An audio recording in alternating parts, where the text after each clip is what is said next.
Porque eu quero lembrar aqui, em primeiro lugar, aos senhores, que eu passei de 2017 a 2020 sendo chamado de comunista, porque eu falava dos abusos processuais na Lava Jato.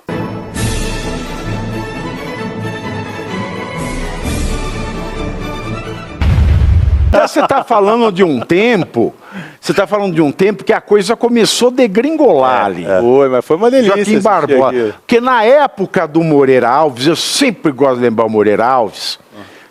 Sabe por quê? Porque assim, eu tenho uma memória afetiva. O Moreira Alves, para mim, foi, no caso da minha vida, foi a personificação do notável saber jurídico. Por quê? Porque eu conheci o Moreira Alves, que o Moreira Alves dava aula na Faculdade de Direito quando eu era aluno lá, porque eu tive o privilégio de conhecê-lo. E o Moreira Alves, ele era um intelectual de tamanha envergadura. Por exemplo, lá no Largo São Francisco, a época que eu estudei no Largo São Francisco, na Faculdade de Direito da USP, que é a mesma época do Toffoli. Eu tive os mesmos professores que o Toffoli, tive os mesmos professores que o Alexandre de Moraes. E na época que eu estudei, os professores eles faziam o direito, eles construíram o direito no Brasil. Não é esta coisa que tem lá hoje. E o Moreira Alves, ele era tão genial, que quando tinha a palestra de professores do Largo São Francisco, ninguém queria falar antes do Moreira Alves. Todo mundo só aceitava participar de eventos se fosse para falar depois do Moreira Alves. Por quê? Porque todo mundo tinha medo do Moreira Alves corrigi-los na sua fala. Tamanho era a reverência. Isso é notável saber jurídico. Sim, quando os mais importantes reverenciam a pessoa. Ninguém fala depois dele porque tem medo de ser corrigido por ele. Fala antes dele. Logo, quando eu lembro de um STF com o Moreira Alves, não chegava-se nem a esse tipo de bate-boca. Nem a esse tipo de bate-boca se chegava no STF. Porque a circunspecção era tamanha que instituição não desce para a briga de bar. Sabe que instituição, o Brasil é um país de matriz romana no direito. A tradição jurídica do Brasil, da França, de Portugal, da Itália, tem a matriz jurídica de Roma. Roma, que cria o direito, uma das armas do exército romano, do grande império romano, que foi o maior império do mundo, foi o direito.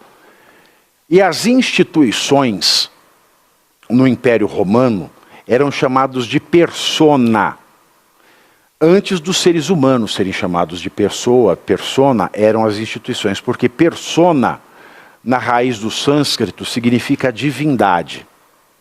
E as instituições eram chamadas de persona porque elas eram uma longa manus, eram um braço do César, que era o imperador, que se não fosse divino em vida, seria depois da morte.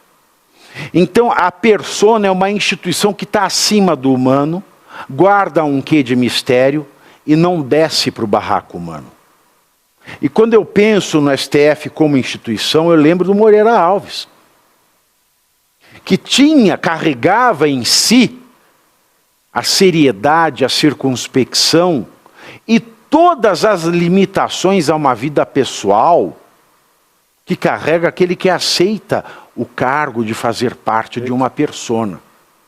Aí você vê uns débeis mentais que descem a briga de bar, falando em instituição, isso me dá nojo, me desculpe, Caio. Não, perfeito, que colocação brilhante, eu não era atento a essa época, como eu sou hoje ao cenário político do país, eu ainda não era dedicado a isso, então que falta me faz este conhecimento que você carrega, Pavinato. Mas é nítido que a gente consegue enxergar o que virou a nossa instituição STF. O André Mendonça, quase que isolado, né, é constantemente atacado apenas por divergir. E ele ainda tenta cumprir o direito. ele ainda tenta fazer valer o direito, mas ele é atacado de todos os lados a ponto de quase querer, pelos seus pares, ser ridicularizado, né, ser intimidado. Porque foi isso que nós enxergamos ali. Apenas a leitura do seu voto, uma tentativa de intimidação. Não discorde de mim. Eu fui o relator. Eu sou o poder. Eu sou a lei. Não, sinto muito. Este ambiente é um ambiente onde, em teoria, impera-se o direito e todos ali têm o mesmo peso. Ninguém é mais do que ninguém, ou pelo menos não deveria. Então o que nós assistimos foi uma janela, um recorte daquilo que a Suprema Corte se tornou. Né? Se tornou um conjunto, ou melhor, um grupo, né, que se formou internamente ali, dentro da Suprema Corte, que é capaz sempre de seguir no mesmo sentido. E aqueles que divergem serão combatidos. Mas também não posso deixar passar a observação que você fez, muito boa. É um caso de 2005 sendo julgado.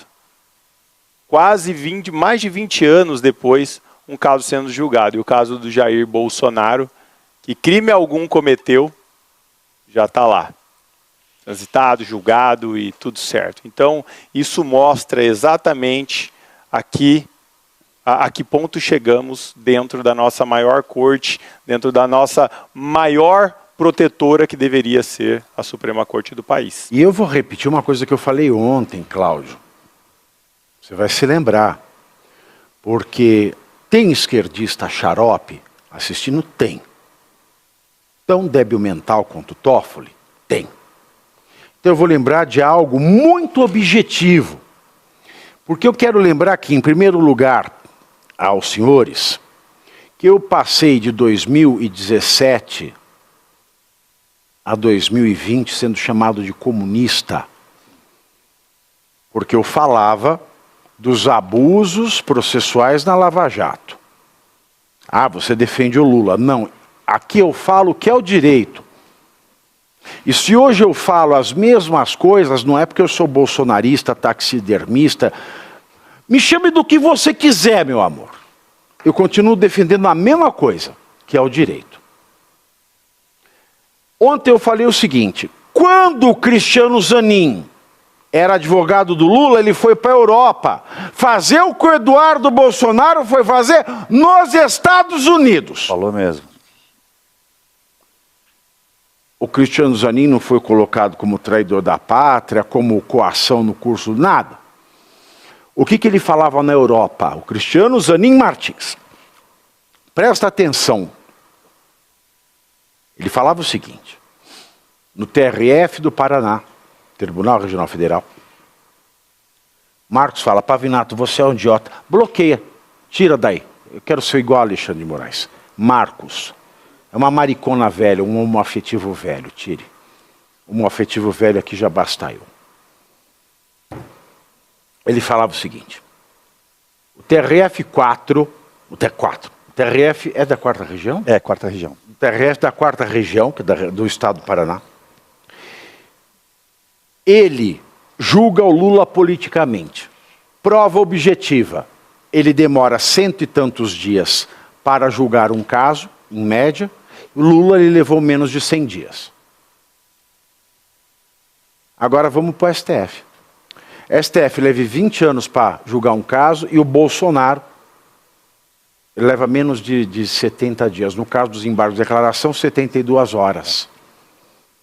Então, se você é capaz de fazer conta, se você não é débil mental a ponto de não saber fazer conta, desculpe estar usando a exaustão a expressão débil mental, mas eu me sinto quando eu acordo todo dia, eu me sinto numa selva de débeis mentais, que eu sinto vontade de usar essa expressão para ser didático. Porque quando a gente é didático, vem esses cornos aqui no chat me atacar. Não me atinge. Primeiro porque eu estou aqui e você está aqui falando no chat. Mas eu presto atenção na minha audiência, sabe por quê? Porque eu não falo para eu brilhar. Eu não falo para eu ser o bom da boca. Eu falo para me fuder. Esta que é a verdade. Eu falo e aguento o tamanho da piroca do Kid Bengala no processo. Que sobra tudo para mim. Então eu não estou falando aqui para ser o bonitinho. Eu estou falando aqui porque é verdade. E por que você fala colericamente? Eu falo colericamente porque eu estou me sentindo louco. Porque eu estou falando uma coisa que está escrita. E que os notáveis conhecedores do direito parece que não sabem ler. E quando a gente fica desesperado, meus amigos, quando a gente não é louco e está sendo jogado no manicômio, a gente se desespera e é dado como louco. Então eu já sou dado como louco. Essa aqui é a grande verdade do Brasil. Porque hoje o STF, junto com o governo Lula, junto com a Globo, junto com a Folha, junto com o Estadão, junto com o SBT, junto com a Rede TV, junto com a Manchete, junto com tudo que tem de mainstream na mídia, qual é a tática? É a mesma tática do regime militar. O Augusto Nunes ele sempre fala o seguinte: no regime militar era assim, fulano de tal, a censura avisava, não é para falar nada, nem contra nem a favor. Então quando a gente lê a lei no ar,